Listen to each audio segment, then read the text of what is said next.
Halo semuanya, hari ini saya akan menjelaskan mengenai cara kami membuat software requirement specification pada aplikasi yang sedang kami kerjakan. Oke semuanya, tanpa basa-basi, mari kita mulai.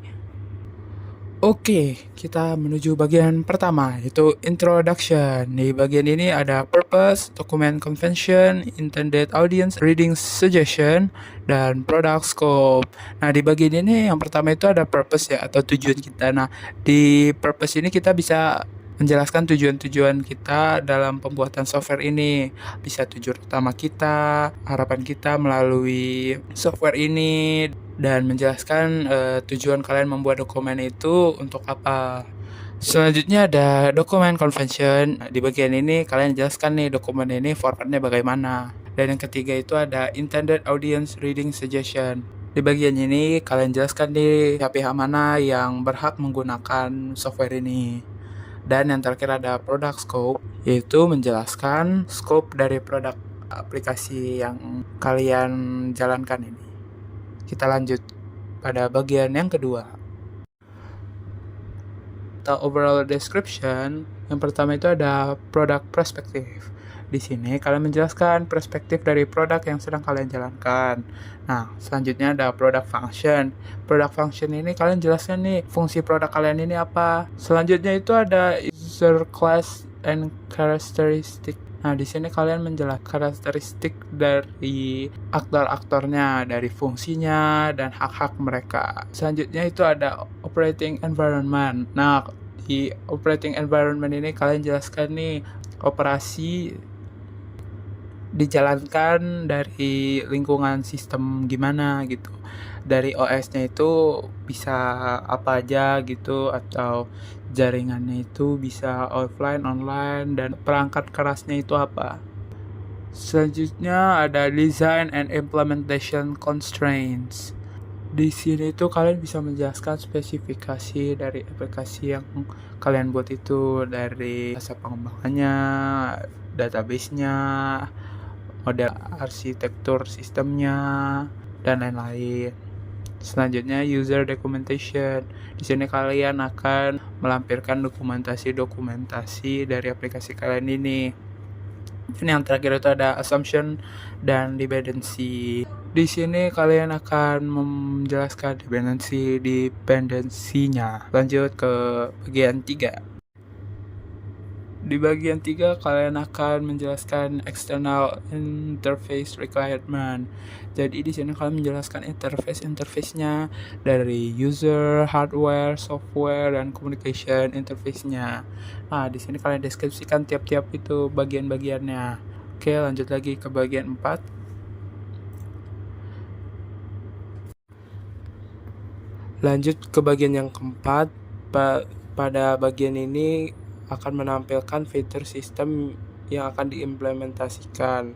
Nah, kalau jika kami di fitur pertama itu ada menampilkan data produk. Di dalam sini itu setiap pengunjung atau customer yang masuk dapat melihat berbagai data produk kami dari varian rasa yang kami jual. Fitur yang kedua itu ada input shopping cart, yaitu di mana customer bisa menginput produk kami ke shopping cart untuk dapat dibeli. Nah, seperti ini kira-kira. Lanjut ke fitur yang ketiga, yaitu checkout. Nah, dalam sini jika customer sudah menginput kepada shopping cart dan ingin membelinya, mereka bisa check out. Lanjut lagi, fitur yang keempat yaitu mengkonfirmasi pembayaran. Dalam fitur ini customer dapat mengkonfirmasi pembayarannya jika customer mengupload bukti bayar. Nah, di fitur yang kelima itu ada cek pemesanan yang masuk. Jadi kalau ada pemesanan yang masuk, admin dapat melihatnya. Yang keenam adalah validasi dari pembayaran yang masuk. Jadi dalam seperti yang keempat, admin dapat memvalidasi pembayarannya. Yang ketujuh ada mencetak invoice.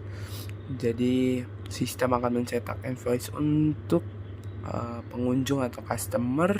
Dan yang terakhir database. Nah, di sini kami menunjukkan ERD-nya, yaitu Entity Relationship Diagram, di mana tabel pelanggan, tabel pemesanan, dan tabel form memiliki relasi melalui ID pelanggan. Lanjut ke bagian 5, other non-functional requirement. Nah, di sini kalian akan menjelaskan requirement yang sebenarnya fungsionalnya itu tidak terlihat. Seperti kalau yang pertama ada performance requirement, yaitu kalian bisa menjelaskan spesifikasi kelebihan dari aplikasi kalian ini. Nah, kalau dari contoh kami itu ada koneksi kami secara real time, datanya itu akurat, menjaga kenyamanan dari user, ada database menggunakan MySQL, dan response time yang cepat. Di selanjutnya ada safety requirement, yaitu keamanan dari sistem kalian. Ada juga security requirement yang sama. Nah, di sini kalian akan menjelaskan security dari sistem kalian. Selanjutnya ada software quality attribute, yaitu kalian menjelaskan atribut dari kualitas software kalian ini atau aplikasi kalian ini. Dan yang terakhir ada business rules. Kalian ini dijelaskan tujuan dari kenapa kalian membuat software ini. Baik, dan yang terakhir ada 6, yaitu other. Kalian bisa mencantumkan beberapa yang kalian pikir perlu di other ini. Seperti itu.